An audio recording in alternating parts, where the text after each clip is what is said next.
ಅವರು ತಿಕ್ಕ ಮುಚ್ಕೊಂಡು ಹೋದಲ್ಲಿ.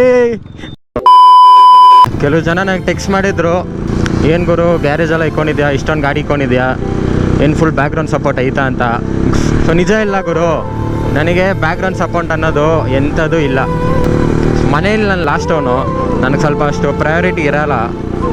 ಗಾಡಿ ಕೇಳಿದ್ರೂ ತಿಕ್ಕ ಮುಚ್ಕೊಂಡು ಓದು ಫಸ್ಟ್, ನೀನು ದುಡ್ಡು ಕಟ್ಟೋದೇ ನಿಂಗೆ ದೊಡ್ಡ ವಿಷಯ, ಫಸ್ಟ್ ನೀನು ಓದಿ ಮುಗಿಸ್ಕೊ, ಆಮೇಲೆ ನಿನ್ನ ದುಡ್ಡಲ್ಲಿ ನೀನೇ ಇಸ್ಕೊ ಅಂತ ನಮ್ಮಮ್ಮ. ಅದರಲ್ಲಿ ಬ್ಯಾಕ್ಗ್ರೌಂಡ್ ಸಪೋರ್ಟ್ ಅನ್ನೋದು ನನಗೆ ಝೀರೋ ಇದೆ ಗುರು. ಆ ಗ್ಯಾರೇಜ್ ನೀವು ನೋಡಿದ್ದು ಅಷ್ಟೇ, ನಮ್ಮ ಅಂಕಲ್ ಹತ್ರ ರಿಕ್ವೆಸ್ಟ್ ಮಾಡ್ಕೊಂಡೆ ನಾನು. ಆ್ಯಕ್ಚುಲಿ ಬಿಲ್ಡಿಂಗ್ ಟೂಲ್ಸ್ ಎಲ್ಲ ಇಟ್ಕೊಂಡಿರ್ತೀರಲ್ಲ, ಸೊ ನನಗೂ ಸ್ವಲ್ಪ ಶೇರ್ ಮಾಡಿ, ನಾನು ಗಾಡಿಗಳಲ್ಲಿ ನಿಲ್ಸ್ಕೊತೀನಿ ಅಂತ ನಮ್ಮ ಅಂಕಲ್ ಹತ್ರ ಸ್ವಲ್ಪ ರಿಕ್ವೆಸ್ಟ್ ಮಾಡಿದೆ. ಸೊ ಅವ್ರು ದೊಡ್ಡ ಮನ್ಸು ಮಾಡಿ ಓಕೆ ಅಂದರು. ಸೊ ನನ್ನ ಪ್ರಯಾರಿಟಿ ಏನಂದರೆ, ಇಂಥ ಹಳೆ ಗಾಡಿಗಳು ಈಸ್ಕೊಂಡು ಫುಲ್ ರಿಸ್ಟಾರ್ಟ್ ಮಾಡಿ ನನ್ನ ಸಂತೋಷಕ್ಕೆ ನಾನು ಇಟ್ಕೊತೀನಿ ಗುರು. ನಾನು ಯಾರ ಸಪೋರ್ಟು ಇಲ್ಲ. ಸೊ ನಂಗೆ ಮನೇಲಿ ಹೆಂಗೋ ಸಪೋರ್ಟ್ ಸಿಕ್ಕಿಲ್ಲ ಗುರು. ಸೊ ನಿಮ್ಮನ್ನ ಅಂದ್ಕೊಂಡು ಸೋಷಲ್ ಮೀಡಿಯಾ ಪ್ಲ್ಯಾಟ್ಫಾರ್ಮಿಗೆ ಬಂದಿದ್ದೀನಿ. ನೋಡಿ, ಕಂಟೆಂಟ್ ಇಷ್ಟ ಆದರೆ ಸಪೋರ್ಟ್ ಮಾಡಿ.